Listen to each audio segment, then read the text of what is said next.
اعوذ باللہ من الشیطان الرجیم بسم اللہ الرحمن الرحیم۔ ویورز السلام علیکم۔ ویورز میں ہوں آپ کا میزبان سید احمد سمیع اور آپ دیکھ رہے ہیں سید احمد سمیع یوٹیوب چینل راولپنڈی اسلام آباد سے۔ ویورز آج جمعرات کا دن تھا اور جمعرات کے دن آج سپریم کورٹ آف پاکستان کے اندر بھی بڑی گہما گہمی رہی اور آروز کے جو خلاف جو الیکشن ٹرمینلز کے اندر جو پی ٹی آئی گئی تھی کہ وہ جو کاغذات ریجیکٹ کیے ہیں تو آج اس حوالے سے بھی تو بہت زیادہ کاغذات جو تھے وہ ایکسیپٹ ہو گئے دوبارہ اور وہ جو آروز کے فیصلے تھے وہ ردی کی ٹوکری میں گئے، جس کے اندر میرے علاقے سے تو یہ جو صوبائی وزیر قانون تھے راجہ صاحب ان کا بھی ایکسیپٹ ہوا اور بہت سے لوگوں کے ہوئے، ایون کہ شیخ رشید صاحب کا بھی ہو گیا، کیونکہ میں پنڈی راولپنڈی اسلام آباد میں ہوں تو شیخ رشید صاحب کا بھی ہو گیا۔ تو بہرحال اور شیخ رشید صاحب نے اس پہ اسٹیٹمنٹ بھی دیے تو، لیکن اس سے قطع نظر کیونکہ یہ تو ہونا ہی تھا، اس لیے ہونا تھا کہ یہ بوکس قسم کے الزامات لگائے تھے کسی کے اوپر کہ آپ کا گیس کا بل نہیں جمع، آپ کا ٹیلی فون کا بل نہیں جمع، آپ کا فلانا نہیں جمع، ڈمکانا، اس طرح کے الزامات تھے اور کسی کو کہہ دیا کہ جناب آپ نے فلانے ہوٹل میں بل ابھی تک نہیں دیا، تو یہ لہو قسم کے الزامات ہیں۔ تو اس کا جواب میں صرف ایک اس کے اندر دوں گا کہ ڈالر ڈکار اسحاق ڈار جب برطانیہ بھاگ کر گیا ہوا تھا اور اس کے ذمے جو تھا پارلیمنٹ لارجسٹ کا بل جو تھا وہ واجب الادا تھا، لیکن اس کے باوجود اس کو سینٹ کا الیکشن لڑنے دیا گیا تھا اور یہی چیف الیکشن کمشنر تھا۔ تو یہ بات تو میں ادھر ختم کرتا ہوں، اب آتے ہیں ذرا قاضی فائز عیسیٰ کی طرف۔ تو بات یہ کی کہ انہوں نے سردار عبداللطیف کھوسہ کو باقاعدہ تانے دیے کہ جناب سردار یہ وہ، تو قاضی نام نہیں ہے، یہ میں آپ کو بتاؤں، قاضی بھی ایک قوم ہے۔ میرا ایک بہت ہی عزیز دوست ہے وہ بھی قاضی ہے، اور اگر اس کو قاضی کے نام کے ساتھ کوئی بدتمیزی کرے تو شاید وہ جو شخص ہے گا جو میرا دوست ہے، بہت عزیز دوست ہے، تو وہ ہو سکتا ہے کہ کیا کچھ کر گزرے یہ میں سوچ بھی نہیں سکتا، کیونکہ وہ باقاعدہ فیصلے کرتا ہے اس علاقے کے اندر اور وہ کہتا ہے کہ ہم قاضی ہیں اور قاضیوں کا کام فیصلے کرنا ہوتا ہے، انصاف پہ فیصلے کرنا ہوتا ہے۔ تو قاضی فائز عیسیٰ کی حد تک تو میں یہ کہوں گا کہ قاضی فائز عیسیٰ نے اپنا شجرہ نسب جو ہے وہ سپریم کورٹ آف پاکستان کے اندر باقاعدہ آویزاں کروایا ہوا ہے، لیکن اگر آپ بیک گراؤنڈ دیکھیں تو اگر آپ ان کے دادا کی طرف جائیں تو وہ آپ کو کیا میں بتاؤں کہ میں اپنے ایک ویلاگ کے اندر بہت پہلے بتا چکا ہوں کہ ان کا دادا جو تھا وہ انگریزوں کا پٹھو تھا اور باقاعدہ انگریزوں سے پیسے لے کے اور بلوچ سرداروں کو مروانے میں پیش رہا۔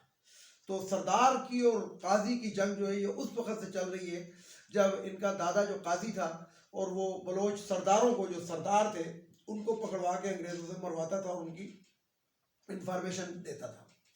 تو بہرحال قاضی فائز عیسیٰ کے اوپر آج پی ٹی آئی نے بھی عدم اعتماد کر دیا ہے، اور میں بینگ اے جرنلسٹ، ایک چھوٹا جرنلسٹ ہوں، اتنا بڑا نہیں ہوں، لیکن بہرحال پاکستان کا میں شہری ہوں، اور جب پاکستان کی سب سے بڑی سیاسی جماعت جس کے فالورز جو ہیں، جس کے جو ووٹر ہیں، سپورٹر ہیں، وہ کروڑوں کے اندر ہیں، جب وہ اس پہ عدم اعتماد کر سکتے ہیں تو پھر ہم بھی جانب ہے کہ ہم اس شخص کے اوپر عدم اعتماد کریں۔ اچھا، میں اپنی بہت پرانی ویڈیوز کے اندر باقاعدہ یہ کہتا رہا ہوں کہ قاضی فائز عیسیٰ کو اپنے اثاثے جو ہیں وہ ڈکلیئر کرنے چاہیے، منی ٹریل دینی چاہیے۔ آج میں کہتا ہوں کہ جس طریقے سے یہ دکان ایک سجا کر بیٹھا ہوا ہے سپریم کورٹ آف پاکستان میں اور لائیو ٹیلی کاسٹ ہو رہا ہے گا نواز شریف کو ریلیف دینے کے لیے، کس چیز کے اوپر ریلیف دے رہا ہے کہ سپریم کورٹ کا فیصلہ ایک موجود ہے تاحیات نہیلی کا، اس کو اس ٹائم کھولا گیا اور آج اس کے منہ سے، جسٹس قاضی فائز عیسیٰ کے منہ سے باقاعدہ وہ بات نکل گئی کہ جناب الیکشن ہونے والے ہیں اور اس سے پہلے اس چیز کو میں نے سمیٹنا، یعنی کہ ایک بھگوڑے وارداتی اشتہاری کو میں نے الیکشن کے لیے ہر حالت کے اندر، کیونکہ ڈیل کا حصہ ہے۔ ڈیل کون سی ہے؟ ڈیل وہی ہے کہ جناب منی ٹریل اور سیم منی ٹریل، اور ڈیل کیا ہے کہ لاکھوں ڈالر ان کو دیے گئے، تو اس نے کیا کہتے ہیں کسی نہ کسی طریقے سے نواز شریف کو اہل کرنا ہے۔ لیکن اس کے اندر ایک جو بینچ کے ایک جسٹس صاحب تھے وہ بھی ذرا سیدھے ہو گئے، اور دوسرا یہ ہے کہ وہ جو عدالتی معاونین انہوں نے دو رکھے تھے انہوں نے بھی بتایا کہ جناب یہ اس طرح نہیں ہوتا اور اس کے لیے آئین میں ترمیم کرنی پڑے گی۔ تو آئین میں ترمیم کرنا جو ہے وہ پارلیمنٹ کا اختیار ہے، اور اگر آپ کہتے ہیں کہ جو شہباز شریف قانون بنا کر گیا تو شہباز شریف کی کیا پارلیمنٹ آپ کو نہیں پتا کہ کون سی پارلیمنٹ تھی؟ کیا اس کے پاس 1/3 اکثریت تھی؟ کیا وہ عوام کی منتخب نمائندہ تھی؟ نہیں، وہ گھس بیٹھے تھے اور گھس بیٹھوں نے ایک قانون بنایا اپنے ریلیف کے لیے. انہوں نے عوام کے لیے کچھ نہیں کیا، عوام کو دلدل کے اندر مہنگائی کے بے روزگاری کے دلدل میں وہ دھکیل کر گئے. اور ہماری اسٹیبلشمنٹ نے اس مہنگائی کا اور تمام چیزوں کا نام کیا رکھا؟ سخت فیصلے. سخت فیصلے رکھا تھا انہوں نے نام، یعنی کہ اب مہنگائی کا نام جو تھا وہ سخت فیصلے کر دیا تھا. تو بات یہ ویورز میں آپ کو بتاؤں کہ جسٹس قاضی فائز عیسیٰ جو ہے نا وہ اس ٹائم ماہی بے آپ کی طرح تڑپ رہا ہے کہ کس طریقے سے میں نواز شریف کو ریلیو دوں اور کس طریقے سے میں اس کی حیات جو نااہلی ہے وہ ختم کروں. اور ابھی وہ اپیل کے اندر، اس کی اپیل سننے کا سپریم کورٹ کے اندر اختیار ہے ہی نہیں. وہ اس لیے نہیں ہے کہ یہ جسٹس قاضی فائز عیسیٰ کا بذات خود فیصلہ تھا. جب حدیبیہ پیپر مل دوبارہ کھولا گیا تھا تو اس نے کہا تھا کہ اس کے اوپر ٹائم گزر چکا ہے، اس لیے حدیبیہ پیپر مل ایک پرانا کیس کو ہم نہیں وہ کر سکتے. تو اس کو بھی اب کیس کو 5 سال سے زیادہ گزر چکے ہیں، تو اس کو یہ کیوں سن رہا ہے؟ یہ سمجھ سے باہر ہے. یعنی کہ اپنے ہی باتوں کی، اپنے ہی فیصلوں کی یہ شخص نفی کرتا ہے اور کس ڈھٹائی سے یہ بیٹھا ہوا ہے. اور جناب کے کرسی کے اوپر، حالانکہ یہ قیامت کے آثار ہے. میں نے آپ کو ایک ویڈیو میں اپنی پہلے بھی کہا تھا کہ قیامت کے آثار ہوں گے کہ پھول تیریں گے، پھول جو ہوں گے وہ ڈوب جائیں گے، وہ پتھر تیریں گے. تو یہ کرسی جو ہے یہ بڑی معتبر کرسی ہے، لیکن کیا کریں کہ اس کرسی کے اوپر اب اس طرح کے لوگ آ کے بیٹھ گئے جو اس کرسی کی عزت نہیں جانتے، جو قائد اعظم کے بارے میں باتیں کرتے ہیں، قائد اعظم محمد علی جناح رحمۃ اللہ کے بارے میں باتیں کرتے ہیں. نعوذ باللہ، نعوذ باللہ، نعوذ باللہ. یہ تو ان چیزوں کے اندر اسلام کو لے آتے ہیں. آج بڑی زبردست قسم کی بات کر رہا کہ جناب اسلام کے اندر معافی کا وقت، اسلام میں ہاتھ کاٹنے کا بھی ہے. کاٹ دو نا پھر چور کے ہاتھ، کیوں نہیں کاٹتے؟ قاضی تو تم ہو اور ڈکلیئر چور ہے گا. 50 روپے کے اسٹامپ پیپر پہ گیا، کھڑے ہو کے باقاعدہ پارلیمنٹ نے کہا کہ مجھے ایون فیلڈ کا نہیں پتا، لیکن 4 سال 5 سال ادھر ہی رہ کر آیا. تو اس کا مطلب ہے کہ وہ ڈکلیئر چور ہے گا اور اس کو تم پروٹیکشن دے رہے ہو کہ معافی کا راستہ. معافی کا راستہ ایسے نہیں تھا کہ جناب معاف کر دو اور ختم ہو گیا. نہیں، معافی کا راستے کے اس کے باوجود بھی ہاتھ کاٹا جاتا تھا چور کا، تاکہ دنیا کے اندر پتہ لگے کہ اس کا ہاتھ اس لیے کٹا ہوا ہے کہ چور ہے اور تم اسی کو ریلیف دے رہے ہو. تو قاضی کا جو بھیانک چہرہ ہے، ایک جسے کہتے ہیں کہ ایک عدالت کے اوپر جو بدنما داغ ہے گا، وہ قاضی فائز عیسیٰ کی شکل کے اندر سپریم کورٹ کے اندر اس ٹائم لگ چکا ہے اور لگا ہوا ہے. اور ابھی میں تھوڑی دیر پہلے شیر مروہ صاحب کو سن رہا تھا، انہوں نے جس طریقے کی باتیں کی ہیں، اگر آپ ان کی ویڈیو دیکھیں، وہ ویڈیو تو نہیں ہے ان کی، تو وہ پریس کانفرنس ہے، تو آپ کو یہ یعنی کہ 100% وہ ہو جائے گا، کیونکہ وہ قانونی نکتے وہی لوگ جانتے ہیں. ہم تو قانون دان نہیں ہیں اور وہ بیرسٹر ہے. تو وہ بیرسٹر صاحب نے جو قانونی نکتے دیے ہیں اس کے اوپر اگر دیکھیں تو جسٹس قاضی فائز عیسیٰ کے ساتھ جو مزید ججز بیٹھے ہیں ان کو چاہیے کہ وہ جسٹس قاضی فائز عیسیٰ کو اسٹیپ ڈاؤن کروا دیں. یعنی کہ کیا اس کا فیصلہ ماننے سے انکار کر دیں، اس کے بینچ سے اٹھ جائیں. جس طرح ایک جسٹس قاضی فائز عیسیٰ جو تھا عمر عطا بندیال کے دور کے اندر جو سبرشن پھیلاتا تھا کہ ججز جو تھے وہ بینچوں کو چھوڑ دیتے تھے، اس طرح ان ججز کو بینچوں میں نہیں بیٹھنا چاہیے، میں تو یہ کہوں گا.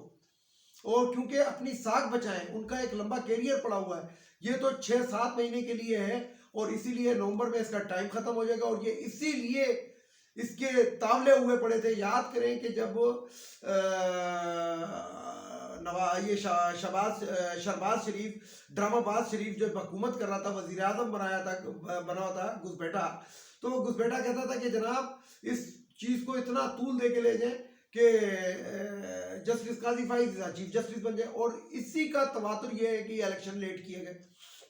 نہیں تو سپریم کورٹ کا تو فیصلہ موجود ہے کہ الیکشن 90 ڈیز کے اندر ہونے چاہیے، لیکن ان الیکشنوں کو اس جگہ تک لایا ہی اس لیے گیا کہ قاضی فائز عیسیٰ جو ہوگا وہ جناب بیٹھے گا، وہ چیف جسٹس آف پاکستان بن کے بیٹھے گا. کیونکہ اعتزاز احسن اور علی احمد کرد، انہوں نے جو ایک تحریک شروع کی تھی عدلیہ بحالی کی، اور افتخار چودھری کو انہوں نے بحال کر کے بٹھایا تھا، تو وہ ایک لا بنا کر چلا گیا تھا کہ کوئی بھی جو چیف جسٹس ہوگا وہ سینئرٹی کی بنیاد پہ آٹومیٹکلی بن جائے گا، بھلے وہ جیسا بھی ہوگا، اس کو صدر یا وزیر اعظم نہیں بنائے گا. اس کے اندر جو تھا یہ چیف جسٹس بن گیا. یہ اختیار صدر اور وزیر اعظم سے چھین لیا گیا. یہ سپریم کورٹ کے پاس اپنا اختیار رہے گا کہ وہ سپریم کورٹ. اب وہی اعتزاز احسن صاحب بھی چیخ رہے ہیں کہ یہ کیا ہو رہا ہے, اور وہ علی احمد کرد بھی یہی چیخ رہا ہے, لیکن اب پلوں کے نیچے سے پانی اتنا گزر گیا ہے کہ اب یہ کچھ کر نہیں سکتے, چیخنے کے علاوہ کچھ نہیں کر سکتے.